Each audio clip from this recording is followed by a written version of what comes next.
Hello everyone. मित्रों, आज आप सब लोगों का स्वागत करते हुए मुझे बहुत हर्ष हो रहा है। ये साइको एजुकेशन चैनल जो मैंने और सुशील सर हम दोनों ने इसको रन करना चालू कर दिया है। आज एक नया दिन आया है, एक नई नई शुरुआत है। हालांकि ये सेकंड एपिसोड है मित्रों, जब हम किसी गेस्ट को लेकर के बात कर रहे हैं। इसके पहले हमने मयूर इस गेस्ट के साथ में बात किया है और उसका वीडियो भी अपलोड हुआ है, आपने देखा होगा। हाँ, एक बात मुझको हमेशा रहती है मित्रों आपसे कि आपके कमेंट्स नहीं आते। आप देखते हो बहुत, सराहते भी हो, प्राइवेट में आकर के मुझको बोलते भी हो बहुत बार, लेकिन वीडियो के मतलब यूट्यूब पे आप चैनल में कमेंट्स नहीं देते हो। आप कमेंट जरूर दीजिएगा। ये आज का सेकंड एपिसोड है। इसी इसी तरह से आज दो आई एम लखनऊ के कहते हैं ना यूथ आइकन आज आए हैं हम लोगों से बात करने के लिए। और मुझको ऐसा लगता है, मैं इसलिए भी एक्साइटेड हूँ कि आज मेरा बड़ा सीखने का दिन है, क्योंकि ये यूथ आइकन है। इन लोगों ने आईआईएम लखनऊ से बीटेक एमबीए किया है। उसके पहले दोनों भी बीटेक ग्रेजुएट्स है, दोनों इंजीनियर है, जॉब करते थे। और फिर बाद में उन्होंने लखनऊ में उनको एडमिशन मिला, आईआईएम उन्होंने अभी कंप्लीट किया। और उन्हें अभी फर्दर लाइफ के लिए या लाइफ एंड वर्क के संदर्भ में कुछ न कुछ क्वेश्चंस है जो वो आज मुझको पूछने वाले हैं।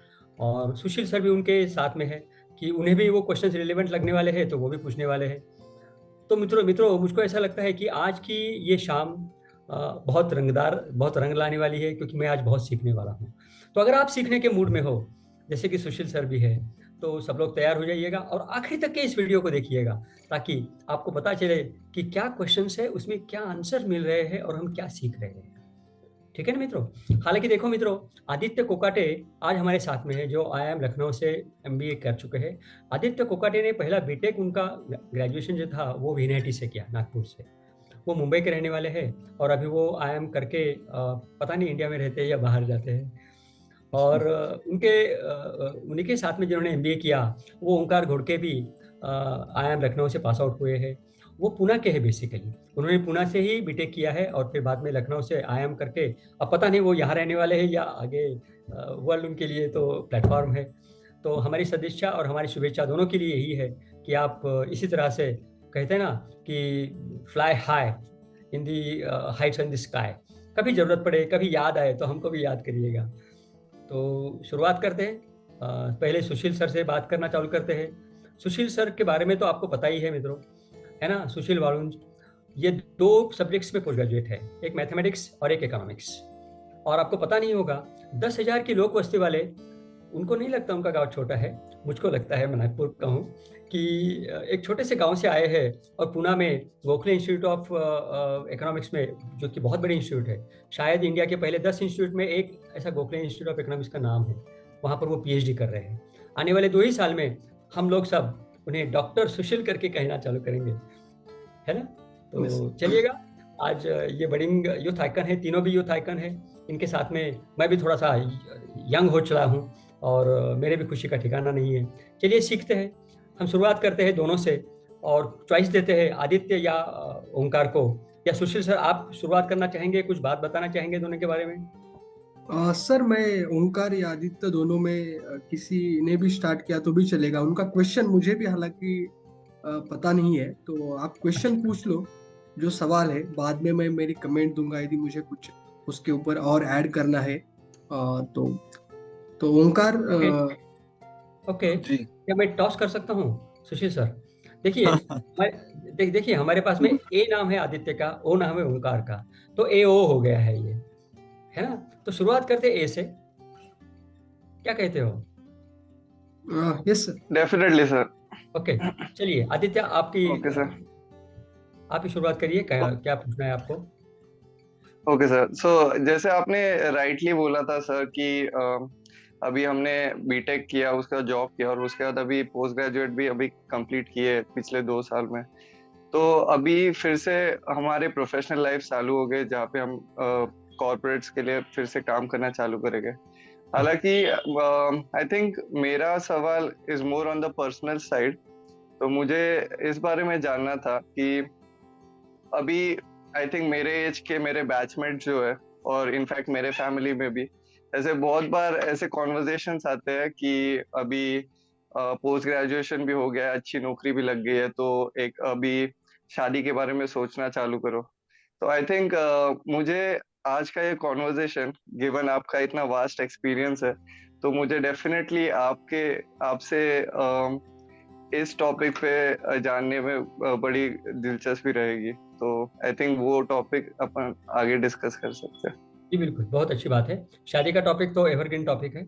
और मैं तो ये कहूँगा एक कदम आगे जा करके कि सारा हिंदुस्तान या सारा भारत शादी से ऑब्सेस है। बच्चा बच्चे को जैसा समझने लगता है, 3 साल के बाद में बच्चे को मालूम पड़ता है कि वो लड़का है या लड़की है, तो उसे बताया जाता है कि तुम लड़के हो या तुम लड़की हो, और तुम्हारी शादी लड़के से होगी या तुम्हारी शादी लड़की से होगी। तो 3-4 साल की उम्र से ही सारे भारतवर्ष के बच्चे शादी के बारे में ऑब्सेस है। और आप देखिए दुनिया में भी शादी से सबसे ज्यादा अगर कोई इन्वेस्टमेंट होती है तो सिर्फ इंडिया में होती है। तो ओंकार, आपकी क्या शुरुआत है, कहिएगा। जी सर, बिल्कुल हमारा भी यही थॉट है कि जैसे आदित्य ने बोला कि ये शादी की बात बार बार आगे आती है, और फिर इसी पे थोड़ा हम मतलब थोड़ा डीप जाना चाहते थे कि, और आपसे जानना चाहते थे कि जब हम एक लाइफ पार्टनर चूज करना चाहते हैं तो इस मामले में हम कैसे आगे बढ़े, कि मतलब इस विषय पर कैसे विचार करें, क्योंकि ये बहुत इंपॉर्टेंट फेज है लाइफ का। एक मैरिज बहुत इंपॉर्टेंट पार्ट है और ये सक्सेसफुल होना बहुत जरूरी है। जैसे आजकल हम देख रहे हैं कि बहुत कुछ प्रॉब्लम होते हैं शादी के बाद, बट अगर अपन सही पहले ही लाइफ पार्टनर एक अच्छा मतलब सोच समझ के चूज करें तो शायद प्रॉब्लम्स ये ना आए। और इसी विषय पे हम आपसे जानना चाहेंगे कि इस विषय में कैसे आगे बढ़े हम लोग, और कैसे ये निर्णय लें कि लाइफ पार्टनर कैसा हो। आदित्य, आपका कोई कहना है? आई थिंक हाँ सर, जैसे ओमकार ने मेंशन किया सब, वो उसने मैरिज के बारे में आपसे पूछा, पर मुझे बस उसके पहले उसके जस्ट एक स्टेप पीछे जाके मुझे ये भी पूछना है कि मैरिज करने का मतलब प्रोज और कॉन्स क्या रहेगा, और उसके वर्सेस सिंगल रहने का प्रो और कॉन क्या रहेगा, कि कोई आदमी या फिर कोई लेडी शादी के बारे में क्यों सोचनी चाहिए। अगर आप इस पे भी थोड़ा लाइट थ्रो कर सके तो वो भी एक काफी अच्छा नॉलेज रहेगा हमारे लिए। ओके मित्रों, आदित्य कोकाटे ने मेरा दिल जीत लिया है ये क्वेश्चन पूछ करके कि भाई शादी करनी तो क्यों करनी चाहिए, शादी मैं नहीं करूँगा, शादी क्या फर्क पड़ता है। और सही बात है। मैं ऐसे क्वेश्चन से बहुत उलझता हूँ अपने आप से भी और अपने लाइफ में भी। जैसे कि जब मैंने शादी किया, मुझको लड़के हुए, बच्चे हुए, तो बच्चे जब बड़े हुए, स्कूल की उनकी जब एज आई, तो मैंने खुद से ये क्वेश्चन पूछा कि मैंने मेरे बच्चों को स्कूल में क्यों डालना चाहिए। स्कूल में डाले बगैर क्या उनको मैं बड़ा नहीं कर सकता? क्या मैं उनको पढ़ा नहीं सकता घर पे? क्या ट्यूशन घर में नहीं हो सकती? स्कूल जाने की क्या जरूरत है? ऐसी भी ऊपर ऊपर से लगने वाली बेतुकी सवाल लगते हैं ये, लेकिन ये बड़े गंभीर सवाल है, इनके जवाब मिलना बड़ा जरूरी है। देखिएगा, आदित्य और ओंकार शायद, और सुशील सर, आपको भी शायद दिलचस्पी होगी, या बहुत सारे हमारे मित्र जो है चैनल देखने वाले, उनको भी दिलचस्पी होगी, और जिन्होंने शादी की है उन लोगों को भी दिलचस्पी होगी कि शादी क्यों करना चाहिए। जी हाँ। हाँ, मैं 2-3 बातों से लेकर के चलता हूँ। मैं पहली बात, शादी क्यों करना चाहिए, इसका ट्रेडिशनल जो एक्सप्लेनेशन है वो बात करता हूँ पहले, ठीक है। जैसे कि ट्रेडिशनल इंडिया में क्या सोचते हैं लोग, शादी क्यों करना चाहिए?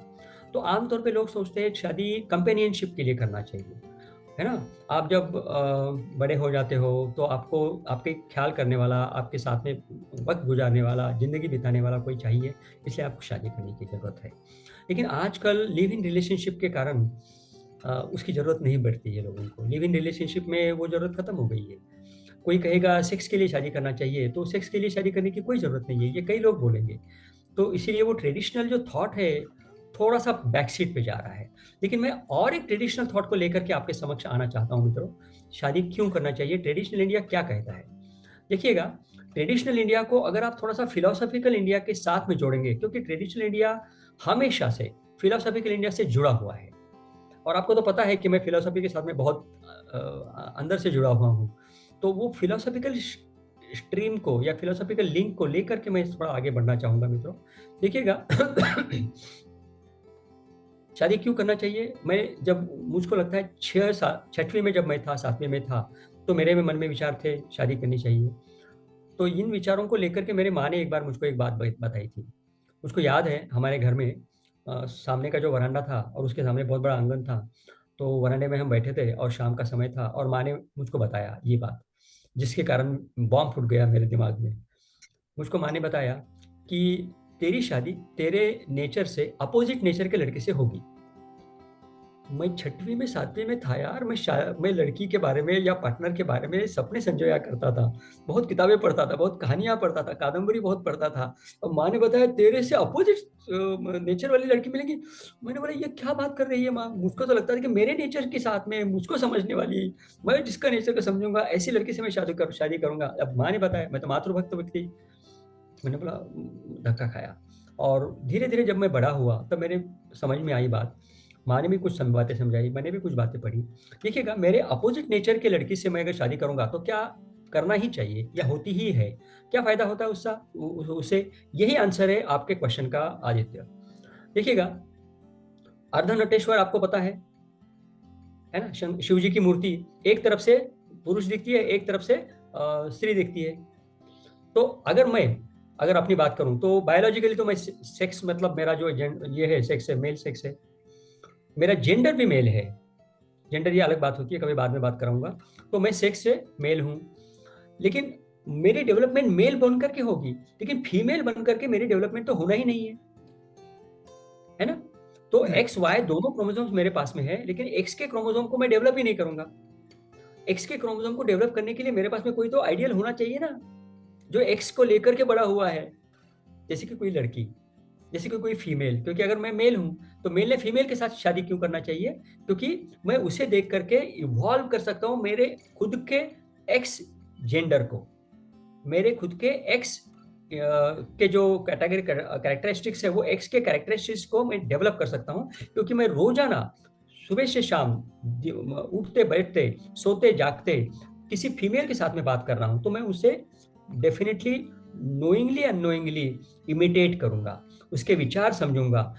और वैसे बायोलॉजिकली मैं बताऊंगा, आप थोड़ा सा साइंस की तरफ में जाता हूँ, ये ट्रेडिशनल बात बताया, साइंस की तरफ में जाता हूँ। देखिएगा, आमतौर पे आदित्य और ओंकार और सुशील और आप सब लोग मेरे मित्रों, आपको पता है अगर आप मेल हो सुनने वाले तो आपका लेफ्ट हेमिस्फीयर डोमिनेंट रहता है मेल का, और अगर आप फीमेल हो मुझको सुनने वाले तो आपका राइट हेमिस्फीयर डोमिनेंट रहता है। अगर फीमेल हो आप तो आपने शादी क्यों करना चाहिए? क्योंकि आप जिससे शादी करेंगे वो अगर मेल है तो उसका लेफ्ट हेमिस्फीयर डोमिनेंट होगा। तो वो लेफ्ट हेमिस्फीयर जिसका डोमिनेंट रहता है वो किस तरह से सोचते हैं, कैसे बिहेव करते हैं, किस तरह से जीवन यापन करते हैं, कौन से मूल्यों को अधोरेखित करते हैं, और वाइस वर्सा। अगर आप मेल डोमिनेंट हो, मतलब लेफ्ट हेमिस्फीयर आपका डोमिनेंट है, तो फीमेल जो राइट हेमिस्फीयर को लेके आती है वो कैसा सोचती है, कौन सी मूल्यों को अधोरेखित करती है, ये बात आपको समझेंगे कैसे, है ना। बहन के साथ में रहना, माँ के साथ रहना, इससे आपको उनके राइट हेमिस्फीयर को कॉपी करने का इतना नजदीक का मौका नहीं मिलता जितना कि शादी के बाद में मिलता है, ठीक है ना। और वैसे भी ये बात बताई कही जाती है और आपको मालूम होनी चाहिए, क्योंकि आप तीनों भी शादीशुदा नहीं हो, और सारे शादीशुदा लोग जो है उन्हें भी मालूम होनी चाहिए कि देखिएगा, आमतौर पे क्या होता है, जब भी एक व्यक्ति दूसरे, एक हस्बैंड एक वाइफ के साथ में बात करता है, तो हस्बैंड का क्या बिहेवियर है ये सिर्फ उसके वाइफ को ही पता हो सकता है, पता है। और वाइफ कैसे बिहेव करती है ये सिर्फ उसके हस्बैंड को ही पता हो सकता है, पता है। क्योंकि वो वाइफ की भूमिका में सिर्फ हस्बैंड के साथ में उस तरह से बात करती है, और वो हस्बैंड की भूमिका में सिर्फ वाइफ के साथ में उस तरह से बात करता है। हम सब लोगों के साथ में बात ही नहीं करते वैसे, तो हमें ये पता ही नहीं रहता कि वो उनका इनर कोर क्या है, जो कि हस्बैंड के रोल में जाता है, जो कि वाइफ के रोल में जाता है। तो ये हस्बैंड का रोल प्ले जब तक कि आप शादी नहीं करोगे नहीं कर पाओगे, और शादी नहीं कर पाओगे तो हस्बैंड का रोल इवॉल्व नहीं होगा, और वाइफ का रोल भी आपके सामने इवॉल्व नहीं होगा, जो कि आप अडेप्ट कर लोगे, जो कि आप इमिटेट कर लोगे, तो आपका विकास पूर्ण रूप से नहीं होगा। सो फाइनल आंसर है मित्रों, ट्रेडिशनल इंडिया, फिलोसॉफिकल इंडिया को लेकर के, बायोलॉजिकल या साइंटिफिक रिसर्च को लेकर के फाइनल आंसर ये है, शादी करने से आपका इवोल्यूशन होगा। अगर आप अपना सर्वांगीण विकास करना चाहते हो तो शादी करना जरूरी है। बच्चे अगर आपको हो तो आपके सर्वांगीण विकास में वो मदद करते हैं, तो शादी करने से सर्वांगीण विकास होगा।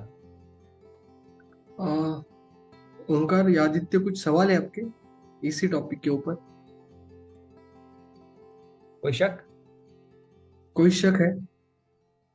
सर अभी उनके नो माइंड सर। में लाइक बड़े बड़े एग्जाम्पल्स आए होंगे कि एपीजे अब्दुल कलाम आए होंगे, रतन टाटा आए होंगे, हमारे प्राइम मिनिस्टर आए होंगे। यार ये तो विदाउट शादी भी इवॉल्व हो गए। आई थिंक नरेंद्र मोदी की शादी, हमारे प्राइम मिनिस्टर, उसमें नहीं जाऊंगा मैं भी, बहुत पर्सनल कमेंट होगा। लेकिन ये जो चीजें हैं ये भी बड़े बड़े लोग हो गए विदाउट शादी किए होना, विदाउट शादी किए हुए। तो ये एक बात है। और दूसरी बात है, सिर्फ लेफ्ट हेमिस्फीयर वाले को समझने के लिए राइट हेमिस्फीयर वालों ने शादी करनी चाहिए या राइट वाले ने लेफ्ट वाले के साथ शादी करनी चाहिए, ये बात लाइक कितने हद तक सही है? और हमें खुद को जानना भी जरूरी नहीं है क्या उसके पहले? लाइक मुझे शादी करनी है तो मेरा नेचर कैसे है, और हमेशा ऐसे थोड़ी होगा, या होगा या नहीं होगा, आप बता दो हमें। कि जब मैं अपोजिट सेक्स के साथ शादी करता हूँ तो हमेशा इवोल्यूशन होगा, ऐसी भी बात नहीं, कुछ कुछ लोग बर्बाद भी होते होंगे। तो ये भी बात है उसमें। दूसरी मैं इसमें कमेंट करना चाहूंगा इसके कनेक्शन में, कि शादी करना ये जो करना चाहिए या नहीं करना चाहिए। ऐसे एक बात बोली जाती है कि शादी का लड्डू खाया तो भी पछताए, नहीं खाए तो भी पछताए। तो एज आप साइकेट्रिस्ट हो तो साइकोलॉजिकल कॉन्टेक्स्ट में भी मैं इसको थोड़ा कनेक्ट करना चाहूंगा। शादी नहीं करनी है, ये पर्सनल इवोल्यूशन की बात छोड़ के मैं आपसे पूछना चाहूंगा, यदि शादी नहीं की तो आप क्या एज अ साइकेट्रिस्ट में ऐसा कुछ है कि इंसान को बाद में लोनलीनेस फील होता है या कुछ ऐसा हो जाता है जिससे मानसिक बीमारियां होती है? ये थोड़े 2-3 सवाल एक साथ मैंने कनेक्ट किए हैं, और ओंकार या आदित्य को कुछ सवाल हो गए तो आप वो भी पूछ लो तो सर एक साथ जवाब देंगे। एंड आई थिंक मुझे लगता है ओंकार का जो सवाल था लाइफ पार्टनर कैसे चुने, उसके ऊपर हम नेक्स्ट वीडियो में बात करेंगे, क्योंकि अदरवाइज इसका जवाब हमें ठीक से नहीं मिल पाएगा। ओंकार कुछ कमेंट है? नहीं सुशील सर, एक्चुअली आपने सही पॉइंट उठाया है जो आप बोल रहे थे, लोनलीनेस और ये सब। हमें भी इस पे जानने में खुशी होगी कि डॉक्टर क्या कहना चाहेंगे इसके ऊपर। और मेरा जो क्वेश्चन था वो एक्चुअली पूरा एक कंप्लीट नया टॉपिक हो सकता है, क्योंकि आज हमारा फोकस बहुत ज्यादा शादी हो या ना हो उस पर ही है। और उसके बाद लाइफ पार्टनर का, अगर हमने डिसाइड किया कि करना है, फिर उसके बाद वो लाइफ पार्टनर का क्वेश्चन आगे आएगा। तो पहले शायद आदित्य ने जो पूछा है कि शादी करे या ना करे, वो पहले डिसाइड कर लेना चाहिए और फिर उसके बाद हम आगे बढ़ सकते हैं। तो बिल्कुल डॉक्टर, आप अगर इसी मुद्दे पे थोड़ा और फोकस कर पाए, और सुशील सर ने जो क्वेश्चंस पुट फॉरवर्ड किए हैं उसको अगर आप थोड़ा एड्रेस करें तो हमें भी बहुत फायदा हो जाएगा। आदित्य, तुम्हारे माइंड में कुछ सवाल है? नहीं सुशील सर, एक्चुअली आपने जो क्वेश्चंस पूछे वो काफी रेलेवेंट है, और जब डॉक्टर एक्सप्लेन कर रहे थे तो मुझे भी सिमिलर काइंड ऑफ क्वेश्चंस आ रहे थे, इसलिए अभी आपने पूछे तो मैं रुका हूँ कि what kind of answers we get to these questions, because these are very relevant. Okay, so let me start. As usual, मैं फिर से कहानी से शुरुआत करता हूँ मित्रों। MBBS में मैं जब पढ़ता था, UG जब कर रहा था, गवर्नमेंट मेडिकल कॉलेज में मैंने पढ़ाई किया, तब हमें सर्जरी पढ़ाने वाले जो टीचर थे, वेरी फेवरेट टीचर, उन्होंने एक बात बताई थी। उन्होंने ये बात कही थी, और ये बात वैसे भी लिटरेचर के अंदर में लिखी हुई है। वो ये बात ये कहते थे कि when you think of common things, common reasons, common causes, commonly you are correct. When you think of uncommon things, answer is with you. So जो एग्जाम्पल्स है वो आपके अनकॉमन या अनयूजुअल या एक्सेप्शनल एग्जाम्पल्स है मित्रों। एपीजे अब्दुल कलाम एक ही हो गए। तो ये सारी चेंजेस या एक्सेप्शनल एग्जाम्पल्स है मित्रों। आप एक्सेप्शनल एग्जाम्पल्स को लेकर के मुझ जैसे कॉमन आदमी के साथ में जोड़ोगे तो बड़ी मुश्किल होगी।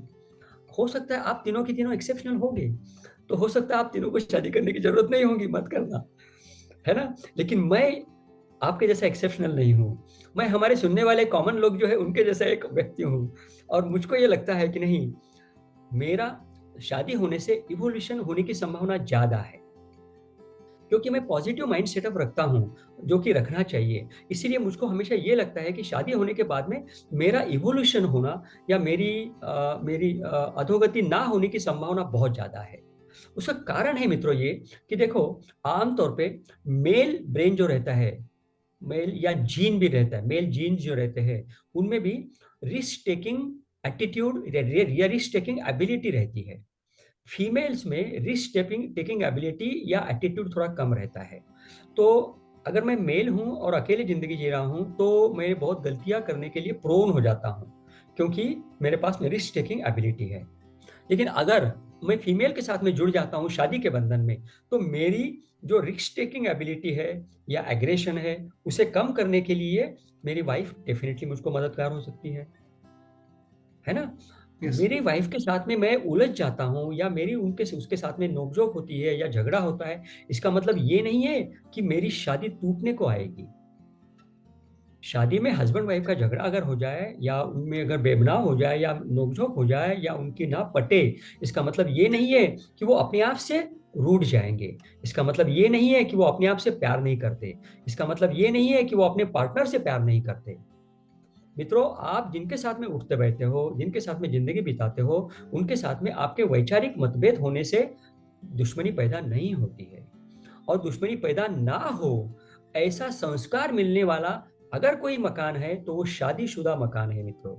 जिस मकान में शादी करके दो पेयर्स रह रहे हैं वही सिखाएंगे आपको कि दुश्मनी वाली बात अच्छी नहीं है। तो आपके जो पॉजिटिव एस्पेक्ट्स है, बच्चों के ऊपर होने वाले जो पॉजिटिव संस्कार है, वो सारे संस्कार शादी करने वाले व्यक्ति को अडॉप्ट करने पड़ते हैं। शादी होने तक के वो होना वैसा डिकाइट जैसे बिहेव कर सकते हैं, शादी के बाद में उनका वो बिहेवियर चेंज हो जाता है। आपने कई देखा होगा, पता नहीं मुझको देखा है कि नहीं देखा है, मैंने क्राइम्स या क्रिमिनल्स के ऊपर में बहुत काम किया है मेरी जिंदगी में। क्रिमिनल्स, जो बड़े बड़े क्रिमिनल्स होते हैं, शादी हो जाए मेलो डाउन हो जाते हैं, अपने फैमिली की केयर करने लगते हैं। पिक्चर में दिखाते हैं कि शादी हो गई है, प्यार में आ गया है, तो ये तो गया काम से, अब ये क्रिमिनल नहीं बन सकता क्योंकि इसको प्यार हो गया किससे, मतलब उसका सॉफ्ट कॉर्नर जग रहा है, वो केयरिंग हो गया है। तो मित्रों, शादी ये दूसरा एक एग्जाम्पल या दूसरा एक उसका एस्पेक्ट है कि आप केयरिंग बन जाते हो। आप आमतौर पे सामने वाले व्यक्ति को, अपने पार्टनर को भी और बाकी लोगों को भी दुख नहीं पहुंचाना चाहते, क्योंकि आप शादीशुदा हो, क्योंकि आप आपके भविष्य के बारे में, आपके बच्चों के भविष्य के बारे में बड़े कंसर्न होते हो। तो ये जो कंसर्न है, ये कंसर्न होने के कारण आप एपीजे अब्दुल कलाम नहीं बन सके या बन सकते, क्योंकि उनका फोकस एक ही था। शादी के बाद में आपका फोकस डाइवर्स हो जाता है। अगर आपको ऐसी धर्मपत्नी मिले जो दोनों का एक ही फोकस हो, तो क्या आपको कोई एपीजे अब्दुल कलाम जैसे स्टालवर्ट बनने से रोक नहीं सकता। और ऐसे कई लोग हैं, ये एग्जांपल छोड़ दीजिएगा, जिन्होंने शादी किया है और जो बहुत बड़े महान बने हैं। अपने ट्रेडिशनल इंडिया में देखिएगा, सारे देवता शादीशुदा देवता है। भगवान शिव जी की भी शादी हुई है। सारे देवता शादीशुदा देवता है हिंदू धर्म में। इसका मतलब क्या होता है? इसका मतलब ये होता है कि इवोल्यूशन शादी के बाद में होने की संभावना ज्यादा है। आप शादी नहीं करो फिर भी आपका इवोल्यूशन होगा, है ना। वो तो आप पर डिपेंड होगा, अकेले आप पर, है ना। नेचर के बारे में एक क्वेश्चन पूछा था सुशील सर ने, जिसके बारे में बताऊं। देखिएगा, अगर आप नेचर की बात करोगे तो जब आप आपके अपोजिट सेक्स वाले व्यक्ति के साथ में रहोगे, चाहे आप लड़की हो या लड़का हो, तो आपका नेचर इवॉल्व होने में, आपके नेचर में चेंज करने में आपको आसानी होगी, क्योंकि जबरानी आपको नेचर को चेंज करना पड़ेगा। अगर आप ब्रह्मचारी हो तो आपका नेचर को चेंज करने की आपको कोई जरूरत नहीं। कोई मायका लाल आपको पूछेगा नहीं, या कोई पूछा है तो आप उसको मानोगे नहीं, आप निकल जाओगे, मैं नहीं मानता बात, जा। लेकिन शादी के बाद में कोई चारा नहीं। अगर आप नहीं बदलोगे अपने नेचर को, तो आपके बच्चे बड़े होने के बाद में आपको बताएंगे 50 साल की उम्र में जब आप रहोगे कि बाबा या माँ आप बदल जाओ, आप ऐसा मत करो। तो आपको बदलने वाले आप अपने ही अपेंडिजेस तैयार करने की जरूरत होती है, और वो संभावना पैदा होती है शादी के बाद। इसीलिए मैं बड़ा प्रपोनेंट हूँ, शादी जरूर करिएगा, 1 से 2 नहीं 3-4 बच्चों को पैदा करिएगा। सर थोड़ा, क्योंकि बहुत कंट्रोवर्शियल टॉपिक है, हालांकि क्योंकि यदि आदित्य के मन में ऐसा है कि शादी नहीं करनी चाहिए, तो वो शायद अभी उसको कन्विंस होना या मुझे कन्विंस होना यदि मेरे माइंड में है, तो इतने ये पूरे टाइम में सर मैं एक बात बता दूं, क्योंकि मैं ये कन्विंस नहीं कर रहा हूँ मित्रों आप लोगों को, मैं अपनी बात रख रहा हूँ। मैं तो पहले से बोल रहा हूँ, बार बार बोल रहा हूँ, शादी ना करो। मैं कहाँ बोल रहा हूँ शादी मत करो ना, आप इवॉल्व हो जाओगे ना, कौन नहीं कहता, है ना। लेकिन मैं शादी करने के फायदे गिना रहा हूं, मैं शादी करने के घाटे गिनाने के लिए नहीं बैठा हूं। सर एक सवाल इसमें आई थिंक इन दोनों को भी कनेक्ट होगा। यदि जी। मुझे पर्सनल लेवल पे डिसीजन लेना है, हम्म, यदि मुझे पर्सनल लेवल पे मेरा नेचर एनालाइज करके यदि हम्म, मुझे डिसीजन लेना है, एंड जैसे आपने बोला कि एक नाम के पर्सन थे, अब एपीजे अब्दुल कलाम, हम्म, उनका एक ही फोकस था। तो मैं एक बड़ा स्ट्रेट फॉरवर्ड क्वेश्चन पूछना चाहता हूँ कि यदि आपका कुछ फोकस नहीं है लाइफ में, या आप किसी ड्रीम के लिए ही एकदम मोटिवेटेड नहीं हो, हाँ। तो शादी नहीं करने का डिसीजन रिस्की हो सकता है क्या? एंड उसके रिलेटेड दूसरा सवाल जस्ट मैं कनेक्ट करना चाहूंगा, जो शायद समराइज भी करेगा हमारा। यदि मुझे पर्सनल लेवल पे मेरा नेचर एनालाइज करके मुझे यदि डिसीजन लेना है शादी करनी चाहिए या नहीं करनी चाहिए, तो किस तरह से थोड़ा उसको देखना चाहिए? ओके, जो सेकंड क्वेश्चन है उसके लिए तो काफी समय लगेगा, या मैं हम्म, उसको ब्रीफ भी बताने की कोशिश करूंगा। पहला क्वेश्चन है आपका कि अगर किसी व्यक्ति का लाइफ में कोई एम नहीं है, फिर उसने शादी करना चाहिए क्या? ये एग्जांपल्स आपको लाखों करोड़ों के तादाद में आपके इंडिया में मिलेंगे। right, लड़के या लड़की जिनको कोई एम नहीं है, जिनका कोई एकेडमिक करियर नहीं है, जिनका कोई काम धंधा नहीं है, जिनके पास कोई नौकरी नहीं है, उन्होंने शादी करनी चाहिए क्या? हालांकि ट्रेडिशनल इंडिया कहता है हाँ, ट्रेडिशनल इंडिया कहता है कि उन्होंने शादी करनी चाहिए और उनकी शादी कराई जाती है, ये बिलीफ के साथ में कि शादी के बाद में शायद वो सुधर जाएंगे, शादी के बाद में वो उनमें विकास होगा, शादी के बाद में उनका उन्नति होगी, ये सोच करके। और 50 से ज़्यादा मात्रा में उन सब लोगों की शादी के बाद में उन्नति हो जाती है, क्योंकि वो झिझक जो है, जो सपोर्ट है वो उनको मिल जाता है, झिझक कम हो जाती है, सपोर्ट मिल जाता है। इसलिए शादी के बाद में 50 से ज़्यादा % लोगों में फायदा होता है। जरूरी नहीं कि सबके सब में फायदा हो, वो फिर विभक्त भी होते हैं, क्योंकि कोई एम नहीं रहता। और लड़की अगर हाई एम की है या विद एम की है, लड़का अगर विदाउट एम का है, तो बनना बड़ा मुश्किल है। तो इसीलिए उन दोनों को चुनना या उनकी जोड़ी लगाना ये बड़ा इंपॉर्टेंट बात है। तो जोड़ी गलत न लगाए। अगर आप, मैं ये समझ कर चल रहा हूँ कि जोड़ी सही लगी, गलत नहीं लगी, ये समझ करके मैं चल रहा हूँ। जोड़ी अगर गलत लगाओगे तो मेरी बात का कोई मतलब नहीं है फिर, है ना? मैं ये कंसिडर करके चल रहा हूँ कि जोड़ी सही लगाई है, और जोड़ी सही लगाने वाले लड़का लड़की है और उनके माता पिता है, ये समझ करके आगे चल रहा हूँ मैं, ठीक है ना? फिर बाद में आपका ये क्वेश्चन था कि शादी करना, जरा फिर से पूछिएगा सुशील सर। सर पर्सनल लेवल पे डिसाइड करना है, तो कैसे मैं डिसाइड करूं कि मैं शादी करूं या ना करूं? इन जनरल मैं पूछ रहा हूँ, मेरे लिए नहीं, लाइक। हाँ, इन जनरल शादी करूं या ना करूं इसका तो जवाब मैंने दे ही दिया है वैसे। लेकिन मैं पर्सनल लेवल पे कैसे सोचूं शादी करना, या ये बात है। ये आंसर लेके जाइएगा जो मैंने पहले शुरुआत में ही दिया था, कि आपको आपके अपोजिट नेचर की लड़की मिलेगी। यहाँ से आपका ब्रेन आपको मदद करने लगेगा कि आप किस तरह से निभाओगे, किस तरह से शादी को सक्सेसफुल करोगे। शादी को सक्सेसफुल करना ये कोई लेचे पेचे का काम नहीं है। 50 साल की उम्र में, 60 साल की उम्र में जाने के बाद में अगर आप पीछे मुड़ करके देखोगे और कहोगे कि I am successful married person, it's a challenge दोस्तों। छोटी मोटी बात नहीं है ये आईआईएम करने से बहुत डिफिकल्ट बात है। ये ये मेरे पास ये 3-4 डिग्रियां है, ये सारी डिग्रियां लेने से बहुत डिफिकल्ट बात है। मेरी ये डिग्रियां लेने में मुझको कोई तकलीफ नहीं हुई। शादी करने के बाद में सक्सेसफुल शादी की डिग्री लेना ये बहुत डिफिकल्ट बात yes sir. So I think ये टॉपिक का हमें आंसर मिल गया है, एंड जो इनसाइट्स हमें निकालने हैं ऑडियंस को भी निकालेंगे इनसे। हमारा जो बहुत इम्पोर्टेंट जो टॉपिक है जिसके लिए हमारे ओंकार घोड़के जी आए हैं, वो हमें नेक्स्ट वीडियो में उसको शूट करेंगे कि लाइफ पार्टनर अभी इनको चूज करना है, क्योंकि हम ये तीनों ने अभी डिसाइड किया है आपकी बात सुन के कि शादी हम करने वाले हैं। तो हमें अभी लाइफ पार्टनर चूज करना है, तो हमें आपकी हेल्प चाहिए इसमें। तो हम नेक्स्ट वीडियो में इसको जरूर डिस्कस करेंगे कि लाइफ पार्टनर यदि हमें चूज करना है तो उसको कैसे चूज करना चाहिए, क्योंकि बहुत सारे कंस्ट्रेंट या बहुत सारे क्वालिटीज, क्या क्या देखने हैं क्या क्या नहीं देखना, ये सारी बातें हम अगले वाले वीडियो में डिस्कस करेंगे। सो थैंक है। You Omkar, thank you Aditya, thank you doctor Madhav Raje, thank thank you you, so much. Thank you so much. Thank you all, good night.